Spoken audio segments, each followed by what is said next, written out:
One of the ways that I show love to myself is when I'm walking. I go on a walking meditation, and like every movement is perfect. Like every movement is perfect. I used to joke when I was in a relationship. I would wake up and like say she would leave out of town. I was like I was an idiot, and then she left, and then like a couple days, and that's the type of relationship I was in 20 years ago.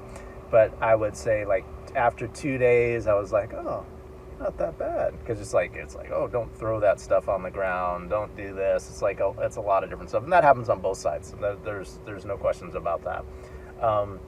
But after like 3 days, I was like, holy shit, you're like really smart. And then after a week of her being gone, I was like, all of a sudden I was back to geniusness. So I like that. I like that. And you can go way too far on this. No question about that. So you could think like your shit doesn't stink to a certain level, but I'm able to do that and then be able to transition when I'm dealing with other people and focusing. Okay, is this project being manifested? Because you're always going to be dealing with, not most of the time, you're going to be dealing with BS. But are we actually manifesting this project? Is one. I have this way that I frame things. Am I having fun?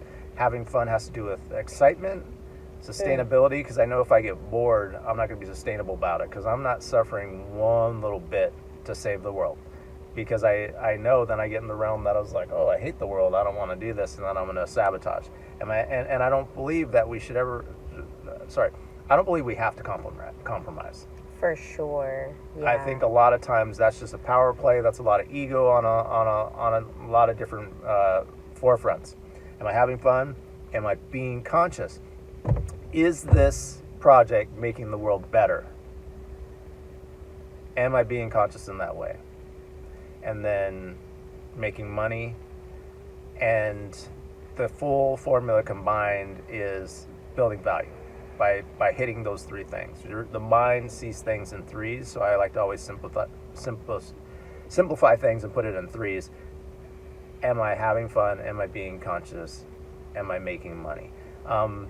Being conscious is 100% have to. So making something better, not making the world better.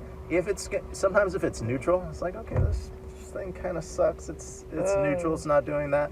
But I'm making money. Then I'm like, oh, I could use this money to put it into projects that make it sustainable. And okay, I'm not having fun, but it's not going to take that more time. So I'm going to be able to delegate it and put it together. So I'm not spending much time for it because I just don't have any excitement about the project. So I look at running it through that because I want to enjoy this three-dimensional world, five-dimensional world. I want to really enjoy what's going on. I don't want to sit there suffering, I want to think about what's going on in the world, but I'm laughing at stuff. It's like she knows this for sure. It's like I feel there's very little reasons for. I'm not going to go out of my way to suffer. Sure. It's interesting because some individuals, maybe it's unconscious, and maybe for some it's conscious, but they seek suffering.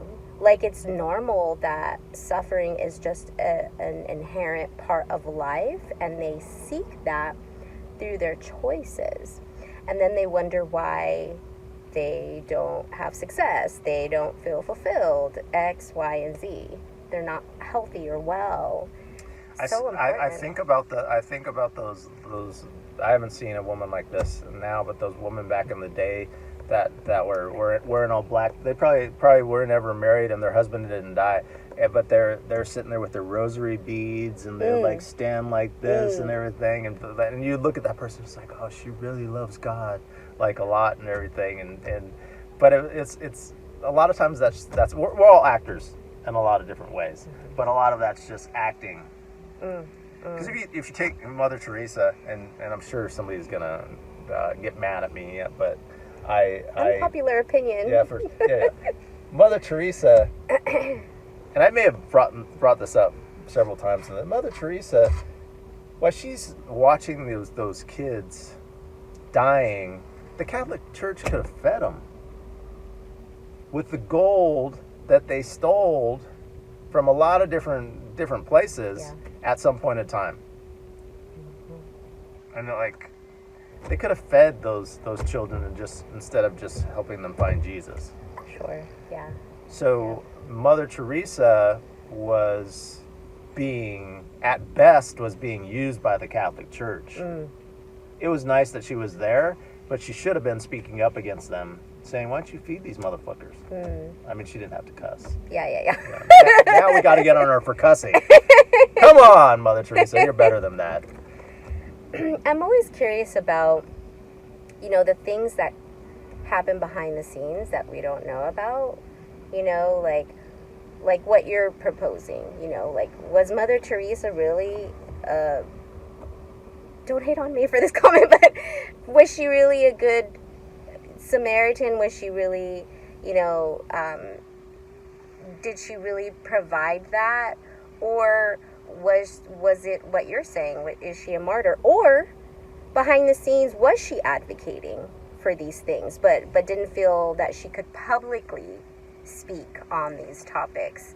So much could be true all at once, but it's a good thing to think about when we are kind of talking about this topic around the heart, being in the heart, loss, and also ways that we can be in the heart space in our life. I was telling a guy actually that works for the federal government earlier, and I was telling him that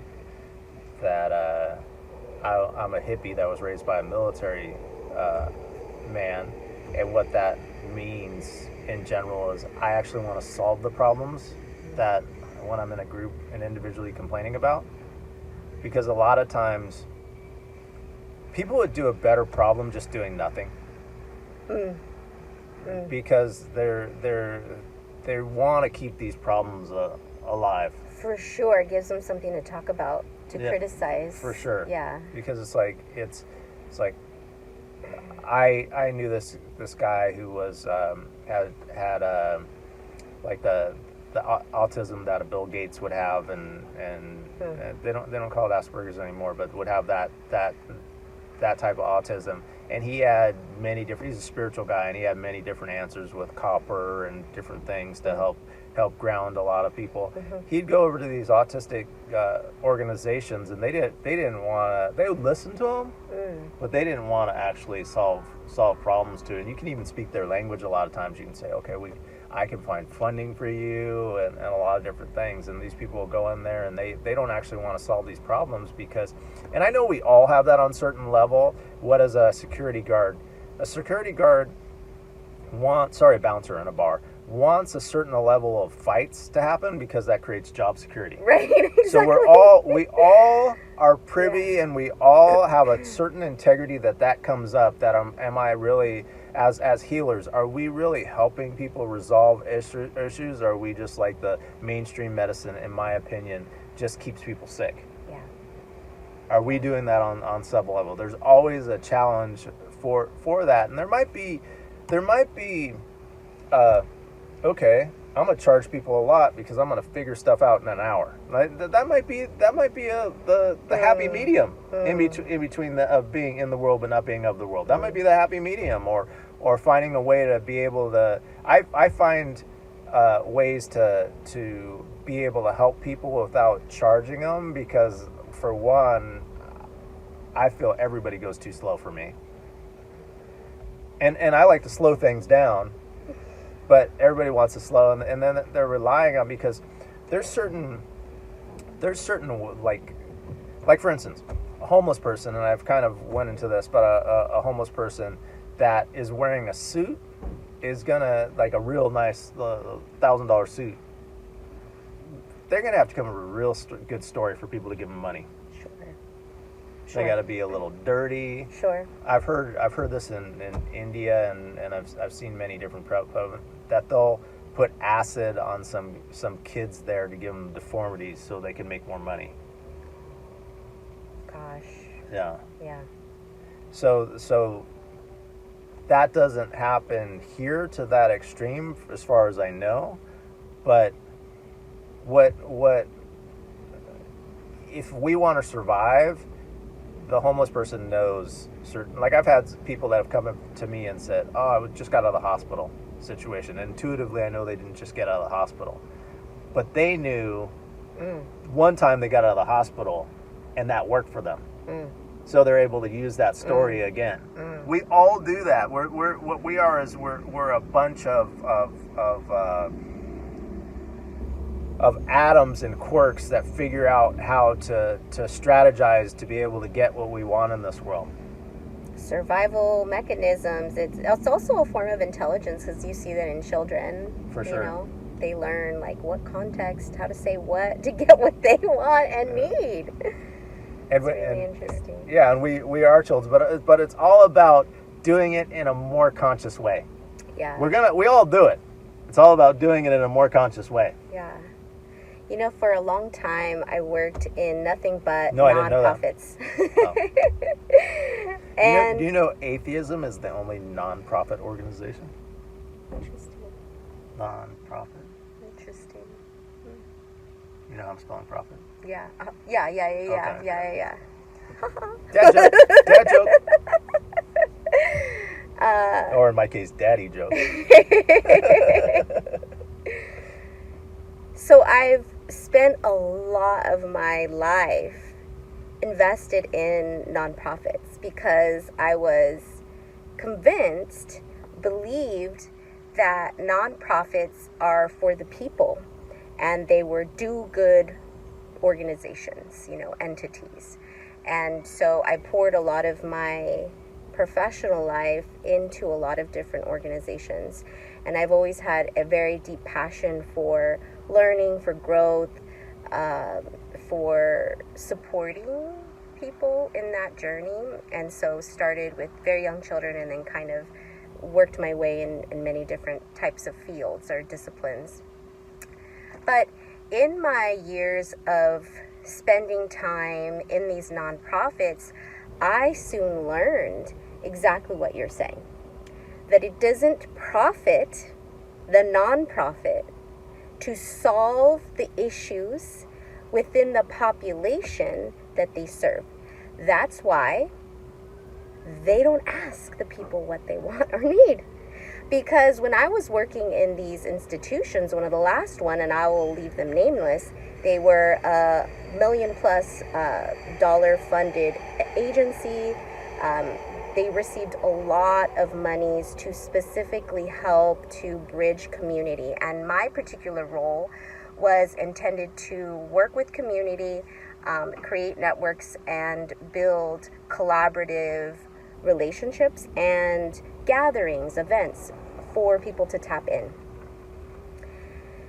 And I would go to management meetings, and here I am, fairly young and new in this, agency, and so full of life, to stick your neck out, super wanting to be an The advocate. world is beautiful. Here I am, championing for the community. I want to take what they're saying back and be an advocate for change. And here I am. I'm glad we didn't meet back then. Yeah, right. I'm pushing up against all of these individuals who don't want to hear what I have to say. They do not 100% want to hear what I have to say. And it's at first made me really angry. It made me so upset. How y'all are fuckeries, you guys don't care about this community, and after a while, obviously I left this organization because moralistically, I just could not. But what I learned, what I took from it, was reflections around all the other nonprofits I had participated in. Learning why they do what I liked, what I started calling is the silo effect, meaning they have funds, they're meant to work with just a very specific population to do a very specific thing. And in the grant, nowhere does it ever say, end poverty, or somehow improve their lives with these specific things. Nowhere does it say that. And I understood later that in order for those organizations to still be in effect, let's call out U.S. aid, U.S. AID, for instance, is a good example of that on a large scale. They don't profit by them coming in and providing solutions, resolutions to people's plight. They only profit by keeping individuals in that circumstance. And I'm saying keeping because the system is created much like I worked for Health and Human Services, the cash aid program for a while. So I saw what that's like too. It's meant to keep people in this cycle. And that's when I began to really realize that in order for me to be an actor in this, evolution of the world, I needed to do something very different. I needed to remove myself from those and process some of the frustrations that I had felt participating, because I was a participant in that. But then thinking about, because I had to go through my own guilt and grief around that, and then come to a place where I have more knowledge and awareness about that so that something can change, And then I founded Social Change Coalition years later and started grassroots and, having conversations with beautiful people like you